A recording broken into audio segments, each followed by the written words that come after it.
दिल्ली के अब्दुल कलाम रोड पर इजरायली दूतावास के पास आईडी ब्लास्ट हुआ है। कम तीव्रता वाले इस धमाके से कोई हताहत नहीं हुआ। धमाके की जगह गाड़ियां खड़ी थीं जिन्हें नुकसान पहुंचा। कई गाड़ियों के शीशे टूट गए। बताया जा रहा है कि बम को सड़क किनारे गुलदस्ते में छिपा कर रखा गया था। धमाके के बाद गृह मंत्रालय ने दिल्ली के पुलिस कमिश्नर को तलब किया। आईबी के अधिकारियों से बात भी की गई और आसपास के मेट्रो स्टेशन की सुरक्षा बढ़ा दी गई है। अब तक की जांच में एक बात बिल्कुल साफ कर दी गई है कि ये आतंकी धमाका नहीं था। जम्मू कश्मीर के त्राल में सुरक्षा बलों और आतंकवादियों के बीच मुठभेड़ हुई है। इसमें सुरक्षा बलों को बड़ी कामयाबी मिली। पुलिस और सुरक्षा बलों ने ऑपरेशन में 3 आतंकियों को मार गिराया। सुरक्षा बलों को जानकारी मिली थी कि इलाके में आतंकवादी छिपे हैं। कल भी पुलिस ने जैश के एक आतंकी को हथियारों के साथ पकड़ा था।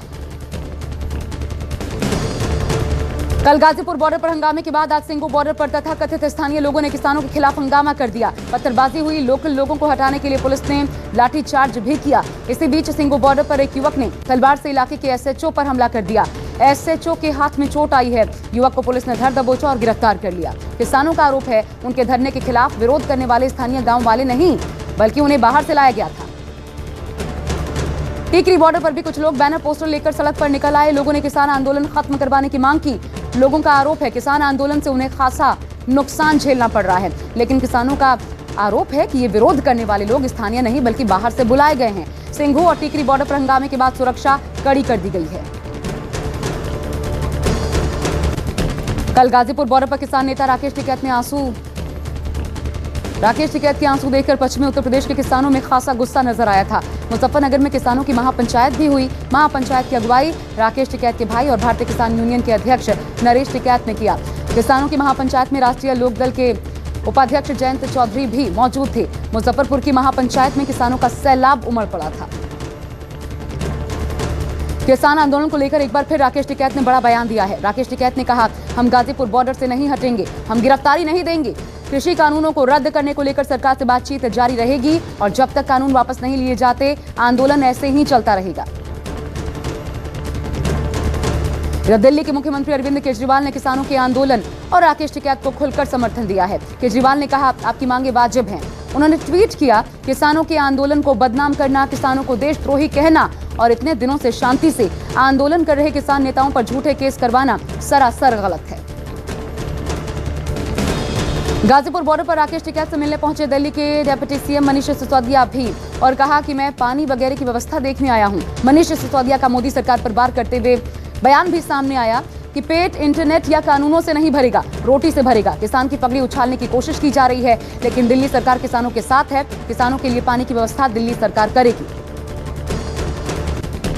1 फरवरी को देश के आर्थिक बजट से पहले वित्त मंत्री निर्मला सीतारमण ने आज आर्थिक सर्वेक्षण पेश किया। आर्थिक सर्वेक्षण में इस साल विकास दर में गिरावट का अनुमान जताया गया है जबकि अगले साल के लिए विकास दर में बढ़त की बात कही गई है। सर्वे में कहा गया है इस वित्त वर्ष में जीडीपी में 7.7% की गिरावट आ सकती है। कोरोना महामारी और हफ्तों तक जारी लॉकडाउन की वजह से अर्थव्यवस्था में गिरावट आई है। बजट सत्र से पहले अपने अभिभाषण में राष्ट्रपति रामनाथ कोविंद ने आज कृषि कानूनों का बचाव किया। राष्ट्रपति ने कहा, सुधारों के जरिए सरकार ने किसानों को बड़े अधिकार दिए हैं। कृषि कानूनों को लेकर राष्ट्रपति ने सरकार की पीठ भी थपथपाई और कहा, छोटे किसानों को लाभ मिलना शुरू हो गया है। नए कृषि कानूनों से पुरानी व्यवस्थाओं पर कोई फर्क नहीं पड़ेगा। राष्ट्रपति ने दिल्ली में हुई हिंसा और लाल किले पर हुए विवाद की भी निंदा की और कहा, पिछले दिनों हुए तिरंगे का अपमान बेहद दुर्भाग्यपूर्ण है। बंगाल में चुनाव से पहले ममता बनर्जी को एक और झटका लगा है। टीएमसी नेता राजीव बनर्जी ने आज विधायक पद से भी इस्तीफा दे दिया। बंगाल के पूर्व वन मंत्री राजीव बनर्जी ने तृणमूल कांग्रेस छोड़कर बीजेपी में शामिल होने के संकेत भी दिए हैं। हालांकि उन्होंने ये बात अभी तक स्पष्ट नहीं की है। उम्मीद जताई जा रही है कि अमित शाह की रैली में राजीव बनर्जी बीजेपी में शामिल हो सकते हैं। छत्तीसगढ़ के रायपुर जिले में सीआरपीएफ जवान ने साथियों पर गोली चला दी जिसकी वजह से एक जवान की मौत हो गई। दूसरा जवान घायल हो गया। जिस जवान ने गोली चलाई उसने खुद को भी गोली मार ली। घायल जवानों को अस्पताल में भर्ती करवाया गया है। पुलिस का दावा है आरोपी जवान मानसिक रूप से बीमार था। 9 महीने के लंबे इंतजार के बाद मुंबई वासियों के लिए 1 फरवरी से सरकार लोकल ट्रेन सेवा की शुरुआत कर सकती है। महाराष्ट्र सरकार ने रेलवे को पत्र लिखकर आम आदमी के लिए लोकल ट्रेन शुरू करने की मांग की है। आपको बता दें कि अब तक सिर्फ विशेष सेवाओं के कर्मचारियों को ही लोकल ट्रेन में यात्रा करने की अनुमति दी गई थी। राजधानी दिल्ली के विजय चौक पर बीटिंग रिट्रीट सेरेमनी हुई। इस मौके पर राष्ट्रपति रामनाथ कोविंद, प्रधानमंत्री नरेंद्र मोदी, रक्षा मंत्री राजनाथ सिंह समेत बड़े नेता मौजूद थे। इस बार बीटिंग रिट्रीट समारोह की शुरुआत 1971 के युद्ध में पाकिस्तान पर मिली जीत के लिए तैयार की गई धुन के साथ की गई। भारत लगातार दूसरे देशों को कोरोना वैक्सीन भेज रहा है, जिसे लेकर यूएन ने भारत की तारीफ की है। संयुक्त राष्ट्र के महासचिव एंटोनियो गुटेरेस ने भारत की वैक्सीन क्षमता की सराहना करते हुए कहा, वैक्सीनेशन में भारत दुनिया में सबसे अच्छी भूमिका निभा रहा है। भारत ने अब तक वैक्सीन मैत्री के पहले चरण में 9 देशों को 60 लाख वैक्सीन पहुंचाई है। कोरोना के नए स्ट्रेन को देखते हुए अंतर्राष्ट्रीय उड़ान पर 28 फरवरी तक पाबंदी लगा दी गई है। यह फैसला कोरोना के नए स्ट्रेन के बढ़ते मामलों की वजह से लिया गया है। कर्ज में डूबे पाकिस्तान को फिलहाल थोड़ी राहत मिली है। एशियाई विकास बैंक ने पाकिस्तान को 73,000 करोड़ रुपए का लोन देने का ऐलान किया है। एडीबी ने अपने बयान में कहा कि कर्ज पाकिस्तान में आर्थिक स्थिरता को बहाल करने में मदद करेगा।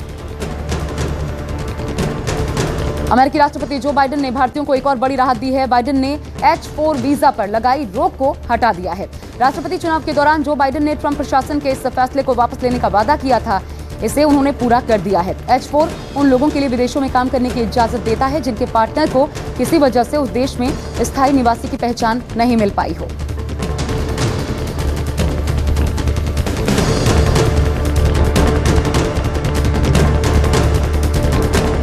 नमस्कार, मैं हूं मानक गुप्ता। अगर आपको हमारा ये वीडियो पसंद आया हो तो इसे लाइक और शेयर जरूर करें, और हां, हमें सब्सक्राइब और फॉलो करना ना भूलें ताकि आप देश और दुनिया की कोई खबर मिस ना करें। तो जुड़े रहिए हमारे साथ और देखते रहिए न्यूज़ 24।